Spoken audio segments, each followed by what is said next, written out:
열왕기하 6장 1절부터 7절까지 보면요, 새도끼, 새로 만든 도끼가 물에 빠진 사건이 나오지요. 근데 그 사건이 있다 보면 저는 전래동화로 소개된 금도끼, 은도끼 얘기가 생각납니다. 금도끼, 은도끼 여러분들 생각나시죠? 금도끼, 은도끼 얘기를 잠깐 간략하게 소개하면, 한 나무꾼이 도끼로 나무를 찢다가 도끼를 잘못해서 연못에 빠뜨려 버리죠. 그런데 연못가에 앉아서 아주 슬피 울고 있는데 산신령이 딱 나타나지 않습니까? 근데 그 산신령이 금도끼를 딱 들고 와서, 야, 이것이 네 거냐? 그러니까는 그 나무꾼이, 아니에요, 그거 내 거 아닙니다, 이렇게 말하지요. 그러니까 그 산신령이 다시 가더니 은도끼를 싹 가져와서, 그럼 이게 네 거냐? 하니까 그것도 내 게 아닙니다. 그러니까 그 다음에 새도끼를 산신령이 딱 갖고 와서, 그럼 이게 네 거냐? 네, 그거 내 겁니다. 이랬어요. 야, 산신령이 그 나무꾼에게 하는 말이, 너 참 착하구나, 이렇게 칭찬을 합니다. 그런데 이제 제가 굉장히 궁금한 게, 그 나무꾼이 지금 어떻게 살고 있나, 이게 굉장히 궁금해요. 그래서 제가 며칠 전에 휴대폰을 한번 해봤어요. 이랬더니 산신령이 주는 금도끼, 은도끼, 새도끼를 가져와서 부자가 됐다는 얘기죠.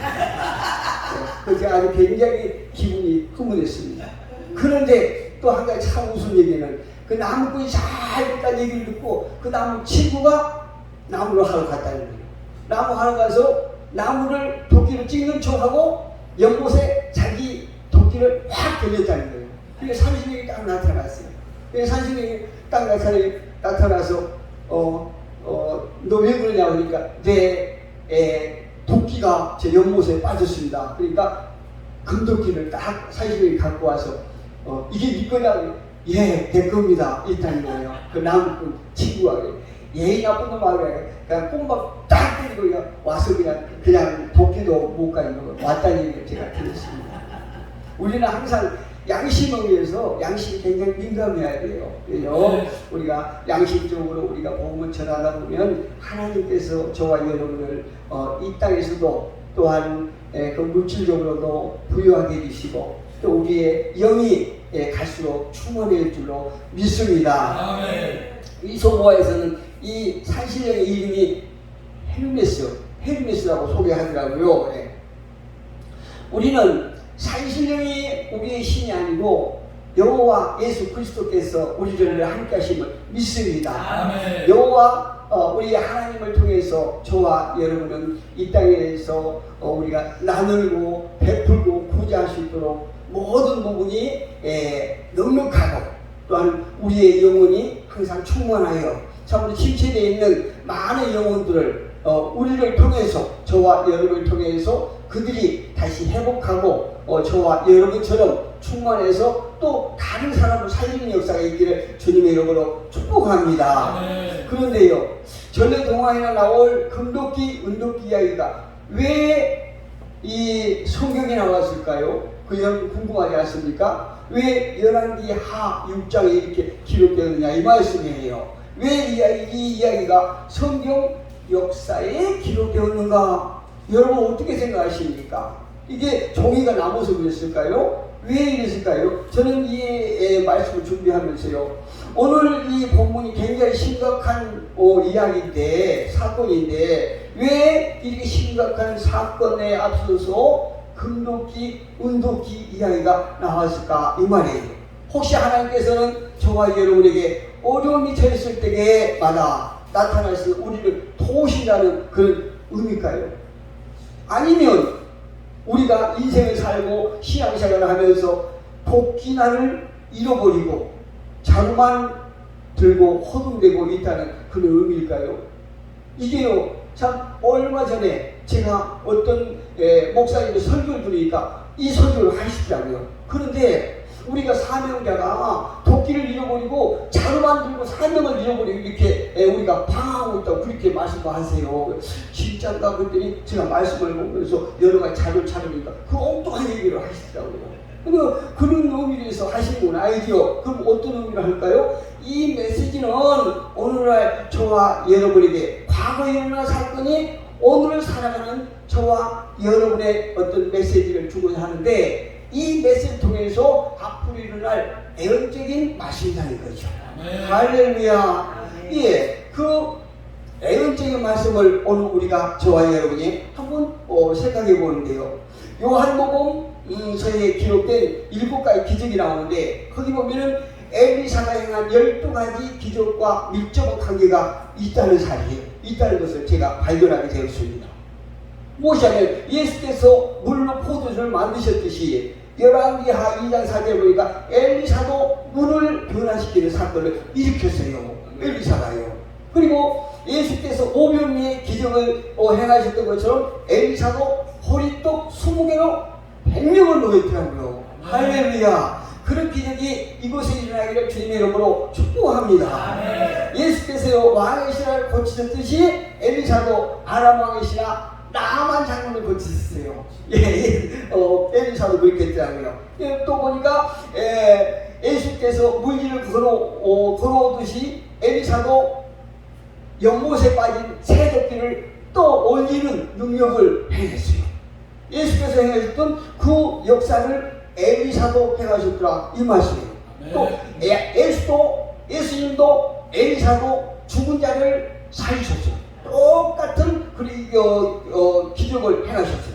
그래서 엘리사는 우리 주 예수 그리스도 예표임을 믿습니다. 아멘. 그림자임을 믿습니다. 아멘. 요한복음 20장 32절에 보니까 이렇게 요한을 기록하고 있습니다. 오직 이것을 기록하면, 그러니까 이적을 기록하면 너희도 예수께서 하나님의 아들 그리스도이심을 믿게 하려 함이라.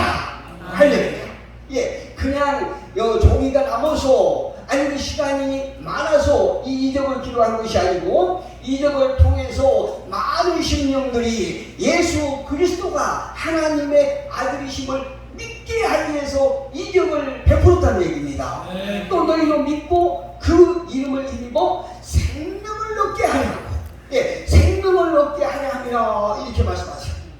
성경에서 이적을 기록한 이유를 말하고 있는데요. 첫째는 예수를 믿게 함이고, 또 둘째는 본문의 기적들을 통하여 예수를 믿어 영생을 얻도록 하기 위함인데요. 지금처럼 악한 시대에 하나님을 믿고 구원을 이루도록 하시겠다는 얘기입니다. 어떤 분들은 지금 성령의 시대가 지났다고 그러는데요. 저는 절대 그렇지 않다고 생각합니다. 지금 이 시간에도, 어느 시간에도 악하면 악할수록 성령의 역사는 강력하게 일어날 줄로 믿습니다. 성령께서 계속 일하신다는 이거죠. 지금 이 시간에도 저와 여러분과 함께 하신 분이 또한 우리 안에서, 내 안에서, 우리 목사님들 안에서 성령께서 우리와 함께 하심을 믿습니다. 성경은 우리에게 말씀하세요. 우리가 신앙생활을 하다가, 기도 생활을 하다가 우리도 기적을 경험합니다. 그런데 문제는 뭐냐면, 사람들은 기적을 경험만 하고 그것으로 끝나버리는 경우가 있다는 얘기예요. 기적을 경험하면 그 다음 무엇인가를 해야 되는데, 그 기적을 경험하는 것으로 그냥 끝나버리더라, 이 말씀이에요. 많은 사람들 기적을 경험하면서 하나님을 만나고 구원을 얻습니다. 이것이 맞아요. 그런데 그 사건을 인하여 사람들이 달라집니다. 어떻게 해요? 기적을 통해서, 이적을 통해서 사람이 변화된다는 거죠. 그전에는 성격이 까칠한 사람들이 몰았던 것들이 기적을 통하여, 이적을 통하여 온만한 성격으로 바뀐다는 거예요. 여러분, 제 모습 보니까 저는 어땠을 것 같아요? 두리둥실했을 것 같아요? 까칠했을 것 같아요? 제가 까칠했어요. 잘 까칠했습니다. 다른 사람이 뭔가 잘못하면 포기를 못했어요. 왜 그랬을까요? 제 어머니가 그랬거든요. 제가 학교 어려서부터요, 아주 글씨를 조금만 삐뚤리겠으면 난리 났어요. 아주 조금도 아주 이게 좀 잘못된 것을 이렇게 포기를 못했어요. 그런 까칠한 어머니 밑에서 자라다 보니까 어느 날 제가 그렇게 까칠했어요. 그런데 지금은 예수 믿고요, 물론 목사 됐어도 제가 까칠한 부분이 바뀌지 않더라고요. 그런데 총시대 다니면서 치유 사역을 하고, 그 전에 내가 왜 내 성격을 이렇게 까칠한가? 내가 예수를 믿는 사람으로서 또 여러 사람과 이렇게 함께 어울려 살아가는 이 세상에서 살아가는데, 까칠한 그 성격은 절대 유익이 아닌데 왜 내가 이렇게 까칠한 성격을 가졌을까? 제가 고민을 많이 했어요. 그런데 고쳐지지 않더라고요. 제 성격, 까칠한 성격으로 인해서 우리 가정의 불화로 자꾸 일어나는 거예요. 뭔가 이해하고 용납하고 상대에 대해서 공감성을 가져야 되는데 이게 전혀 안 되는 거예요. 제가 굉장히 고민을 많이 했습니다. 그런데 지금은요, 많이 원만해졌어요. 지금도 계속 까칠한 부분이 남아서 그걸 나를 괴롭히는 하지만, 그럼에도 불구하고 이제는 제가 조금은 절제를 해요. 네, 다스릴 줄 알아요. 왜 그랬을까요? 예수를 믿으면서 기적과 이적을 체험했던 결과예요. 이런 것들이 나를 자꾸 이렇게 만들어가더라, 이 말씀이에요. 그래서 제가 지금도 까칠한 부분이 있기는 있지만 그럼에도 불구하고 많이 다스렸기 때문에 우리 겨자씨 봉사 목사님들이 나를 봐주시는 거예요. 여기까지 불러주시는 거예요. 그렇지 않으면 내가 아유 우리 회장님 저 좀 넣어주세요. 예 목사님 다음 기회에 한번 내가 불러드릴게요. 이러고 말겠지요. 근데 참 제가 설교도 엉망으로 하고 또 설교도 같이 하는데 저를 이렇게 불러주시겠습니까? 안 불러주지요. 우리가 예수를 믿으면서 하나님을 통해서 기적과 이적을 통해서 우리의 심령이 자꾸 변해야 돼요. 포항했던 내 성품이 온화해진 우리 여기 계신 깨끗한 목사님처럼 온화한 이런 성품이 되어야 된다는 거지요. 기적과 이적을 체험하는 것으로 끝나는 것이 아니라 무엇인가 우리가 달라져. 내면이 달라지고 언어가 달라지고 행동이 달라지고 이럴 때 나를 통해서 하나님의 모습이 나타나고 그 모습을 통해서 주위의 사람들이 교회에 나오게 되고 또 그가 예수를 믿고 구원을 받게 되면서 하나님의 나라가 확장돼 간다는 거죠. 아멘. 우리가 기적을 경험하기를 원하는 것은 하나님을 피부로 체험하고 자신의 전 존재가 하나님께 드려지는 삶이 되어야 되는 것입니다. 예전에는 이 땅의 것만 바라보았던 내가 이제 기적과 이적을 경험한 후에는 이 땅의 것보다는 위의 것을 바라보는 하나님의 사람, 영적인 사람이 되어야 된다는 얘기입니다. 그동안 하나님을 떠나 있음으로 말미암아 파괴되었던 내 안에 하나님의 형상이 회복되어지고 또 기적을 통하여 달라지는 우리 모두가 되기를 주님의 이름으로 축복합니다. 그렇다면 당시 시대는 어떤 시대였을까요? 우리 목사님들 너무나 잘 아시지만 그 시대는 악한 왕, 악정만 일삼았던 왕 아합과 이세벨의 둘째 아들 여호람 시대에 일어났던 일이지요. 그런데 영적으로 대단히 혼란스럽고 어두운 시대에 아둘람 골짜기에 있는 다윗에게 많은 장수들이 몰려들었던 것처럼 엘리사가 있는 선지 학교에 많은 제자들이 몰려왔습니다. 그런데 그때에 아람 왕은 엘리사를 잡기 위해서 수많은 군대와 병거를 동원해서 엘리사를 에워쌌다고 성경은 말씀하고 있어요. 14절에 보니까 왕이 이에 말과 병구와 많은 군사를 보내매 그들이 밤에 가서 그 성읍을 에워쌌더라. 엘리사를 죽이기 위해서 자기의 어떤 비밀이 자꾸 탄로나는데 그 원인이 무엇이냐?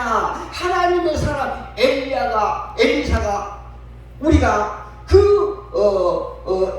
이스라엘을 잡기 전에 먼저 알았다는 것이에요. 그래서 아람 왕이 엘리사를 잡기 위해서 많은 군대와 병거를 파송해서 그 엘리사를 에워쌌다고 성경은 말하고 있습니다. 그때 이 장면을 목격한 엘리사의 사환이 이렇게 탄생합니다. 15절 보니까 이렇게 기록되어 있어요. 하나님의 사람의 사환이 일찍 일어나 나가보니 군사와 말과 병거가 성읍에 에워싸는지라. 그의 사환이 엘리사에게 말하되 내 주여 우리는 이제 죽게 되었나이다. 우리는 끝장입니다. 이제 우리는 도관에는 집니다 하고 어쩔 줄 모르겠어요. 여러분 한번 말씀해 보세요. 만약에 그때 당시 그 시대에 이 천목사가 사환이었다고 하면 어땠을 것 같아요? 여러분 솔직히 한번 말씀해 보세요. 저도 사환이었을 것 같습니까? 아니면 영적인 눈을 확 뜨갖고 어떤 다른 군대를 보았을 것 같아요? 제가 짐작하기는 여러분이 이 천목사를 생각하실 때에 사환하고 비슷했을 거라고 생각하실 것 같습니다. 물론 저도 그래요. 저도 절대 사환 이상이었을 것이라고는 생각하지 않습니다.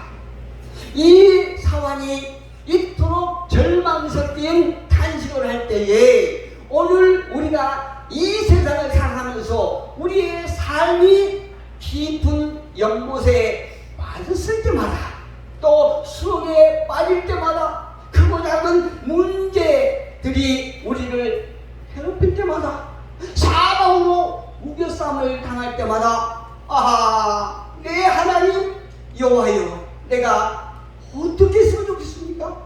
지금 이 순간에 내가 어떻게 했으면 좋겠습니까? 하면서 탄식을 몇 번씩이라도 다 해보셨을 것이라고 생각합니다. 아멘. 우리 인생이 그렇거든요.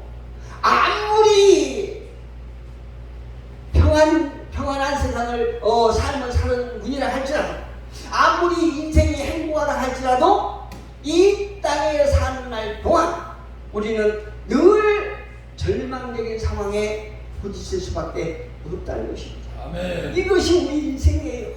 때로는 그토록 사랑하는 자를 잃어버릴 때가 있어요.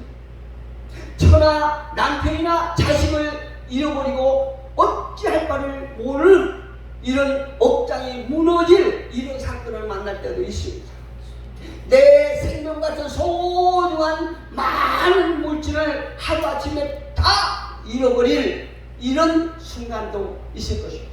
네. 이때 우리는 하나님, 이 사건 속에서 내가 어떤 것을 알기를 원하십니까? 이렇게 기도해야 맞지만, 그럼에도 불구하고 나는, 저도 그런 일을 겪었지만 저 같은 경우에는 하나님을 원망할 때가 더 많았습니다. 그렇다면 하나님의 사람 엘리야는 어땠을 것 같습니까? 이거는 여쭤보면 내가 조금 이상하지요. 하나님의 사람 엘사는 수많은 군대와의 포위되어서 도관해진 상태가 되었을 때에 무엇을 했는가, 어떻게 행동을 했는가 하는 것을 이 오늘 본문에서 잘 나와있죠. 먼저 엘사는 두려움이 없는 담대함과 고난 저편에 있는 소망을 보았다는 것을 우리가 알 수 있습니다. 할렐루야. 아멘. 우리 이곳에 계신 우리 모든 목사님들은 우리가 이번 집회를 통해서 은혜를 충만히 받았기 때문에 그 전에는 어떨을지라도 이제는 우리가 어떤 문제 앞에서 그 문제를 바라보면서 내가 절망적인 탄식을 하는 것이 아니라 그 문제 너머에 하나님께서 위대한 계획을 갖고 계신다는 그 계획을 바라보시고 우리가 소망 가운데 주님 앞에 아래는 성숙된 저와 우리 목사님 되기를 주님의 이름으로 축복합니다. 15절 16절 보니까 이렇게 말씀하세요. 16절 보니까 대답하되 두려워하지 말라. 우리와 함께한 자가 그들과 함께한 자보다 많으니라. 할렐루야. 우리는요, 제가 참 사역을 하면서 때로는 참 시기도 나고 질투도 나고 내 자신이 원망스러울 때도 있어요. 어떤 때 그러냐면 내 친구 어떤 목사님들하고 이렇게 교제하다 보면은 그 목사님들은요, 이렇게 어려운 상황 속에서도 성도가 꾸준하게 이렇게 들어온 성도들이 있더라고요. 그러면 참 좋겠네 하면서 내 속에 악한 것이 있는지라 나는 왜 그럴까? 나는 왜 이런가 안 들을까? 이런 생각을 할 때가 있어요. 이게 옳은 생각은 아니지만 제가 속이 좀 그렇거든요. 그렇기 때문에 제가 아우 저 친구는 나보다 그렇게 잘난 것도 아닌데 특별히 저하고 나하고 어떤 특별하게 다른 사역을 다른 방향으로 사역하는 것도 아닌데 왜 나하고 다를까? 이런 생각을 할 때가 있어요. 그런데요, 그 순간을 딱 지나서 냉정하게 생각해보면요, 분명히 그럴 만한 문제가 있더라는 거예요. 어떤 문제가 있냐면 제 경우에요. 제 경우에 매 주마다 아니면 한 달에 한두 명씩 이렇게 들어오고 멈춰있지 않고 붕대는 그 친구 목사님이요. 성품이 참 좋아요. 예보가 잘생겼다기보다는 내면이 참 좋아요. 저는 거기다 딱 되면 너무나 속된 말로 쪽팔 정도예요. 아까 속에 말씀드렸죠? 까치. 이거 굉장히 아주 안 좋은 거죠. 우리 목사님들 다 아시잖아요. 사람을 상대하는데 사람이 나에게 자꾸 모이게 하려면 제가 많은 것을 이해하고 용서하고, 물론 인간은 용서할 자격도 없지만 그럼에도 불구하고 내 편에서 내 기준에서 용서하고 용납하고 그 사람의 어떤 주장과 감정을 공감해주고, 이럴 때 사람들이 내 주변에 모이고, 모인 사람을 통해서 내가 무엇인가 환경의 변화가 일어나지 않습니까? 아멘. 그런데 내 자신이 까칠하게 늙어봐요. 하나님이 내 내면의 까칠함을 더 잘하시는데 안 보내죠.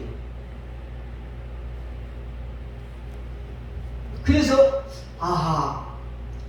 조금 전에 그 친구 목사님하고 대화했을 때에 내가 속상하고 기분 나빴던 것들이 이게 잘못됐다는 걸 알아요. 내 자신이 변화되게 되겠구나. 그러면 내가 준비되면 언제든지 하나님께서는 내가 원하는 걸 채워주시겠구나. 이를 제가 비전을 봤습니다. 아멘. 이와 같이 행동은 하나님의 백성이 전쟁에 참여할 때에 취하는 기본적인 그런 자세 같아요. 오늘 이 어떤 다급한 상황 속에서 상황이 절망적인 탄식을 하지만 전혀 두려워하지 않고 전혀 동요 없이 이 엘리야가 대답하되 두려워하지 말라. 그 엄청난 군대와 마병이 그 엘리사에 있는 신학교인 주변을 싹 에워싸고 있는 것을 보고 있지만, 그럼에도 불구하고 사환에게 두려워하지 말라. 우리와 함께하는 자가 그들과 함께하는 자보다 많다. 이렇게 말하고 있습니다. 믿음의 눈을 가진 자들은요, 어떤 문제를 만났을지라도 하나님의 능력이 언제나 함께 하심을 확신한 것입니다. 아멘. 또 지금 처한 고난만을 의식하지 않습니다. 그리고 그 너머에 있는 하나님의 위대한 계획을 이미 보고 있다는 것이에요.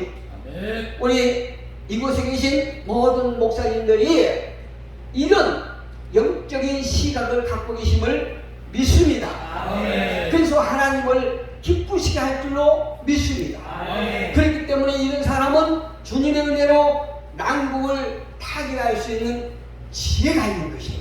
아멘. 그러나 아직은 미숙한 눈을 가진 상황은 도단성을 에워싸고 있는 아람 군대만 보고 있다는 얘기입니다. 이처럼 영적인 눈을 가지지 못한 사람은 인간적인 눈으로만 파악하기 때문에 큰 낭패를 보는 거죠.